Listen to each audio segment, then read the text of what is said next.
if you don't mind my switching gears a little bit, sir, with the dust up with all these Democratic congressmen and women who are opting out of the Trump inauguration, 64 by latest count. What do you think of that? Well, I think that democracy is difficult.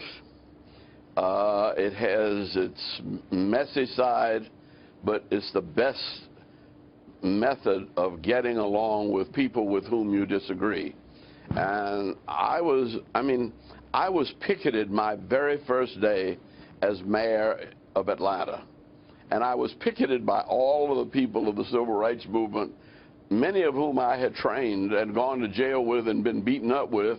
But once I became the mayor, there were 300 folk out there picketing me. And I said, wait a minute, what's going on here? They said, no, from now on, you're the man. We're holding you accountable. No. And I realized that that is what democracy is all about. But is this fair, though? I mean, I think one of the things that came up, you had said about John Lewis, who had said about a week ago, as you know, Ambassador, that Donald Trump is an illegitimate president. You had said after Donald Trump had criticized Lewis that John Lewis is a saint. Now this, you told him personally, you took a phone call from Donald Trump. What did he say back to you?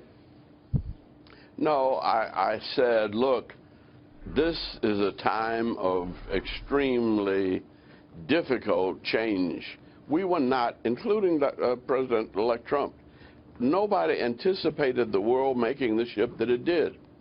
And it's going to take us a little while, and I think that democracy requires that we respect each other and we disagree, but we can disagree without being disagreeable. Well, it's still disagreeable, Ambassador, and you're very good at negotiating thorny little debates here. So do you think that it is possible that Congressman Lewis or any of these other 63 colleagues by latest count will change their minds, should change their minds, and go to the inauguration, if for nothing else than to show support for what is the peaceful transfer of power in this country? Not so much over the president, but the presidency. Well, let me say that I marched at President Truman's inaugural as a student at Howard University in ROTC. And it is cold as the devil out there. Yeah. It won't be so cold this year. It's going to be a little warmer. It'll be a little warmer. But I tell you, the celebration of the inaugural is nobody will remember anything but the words of the president-elect. And all that goes on around, the less we say about it, the better. But do you think they should be there? I'm sorry, Ambassador, I just want to be clear. Do you think they should be there? I think that this is what American freedom's about. That the freedom to protest is one of the First Amendment freedoms. And if they want to protest, let them protest. But eventually, they are going to have to get along with the president-elect and his cabinet, and this country is going to move forward.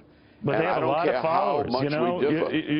You're right, Congressman Lewis has a lot of followers, as he should. He's a civil rights icon. A lot of people are impressed and often agree with the position of people they admire. You have many yourself. So do you fear that a lot of their followers will think Trump is an illegitimate president? Do you think he's an illegitimate president? No, I think that this is something that, well, one, I don't believe that, though I know the Russians tried to disrupt this election, we lost this election. The Russians didn't take it. And we did it, and it's our fault. We overestimated. We played President-elect Trump cheap. We did not think he could get elected. And the polls said we were in lead, and we were wrong. But the polls were not wrong. But what we did was, in running a campaign against the president-elect, we rallied people who normally are not polled. And one of the things that I always said in my elections, I never called my opponent's name, and I never said anything bad about my opponent. And I always kept the act. You know, I grew up in the Second World War. You remember the Andrews sisters? Accentuate the positive, Right. eliminate the negative, latch on to the affirmative, don't mess with Mr. In-Between. And I think that we didn't, as Democrats, did not say what we were for. That's very And that's interesting. why we lost the election.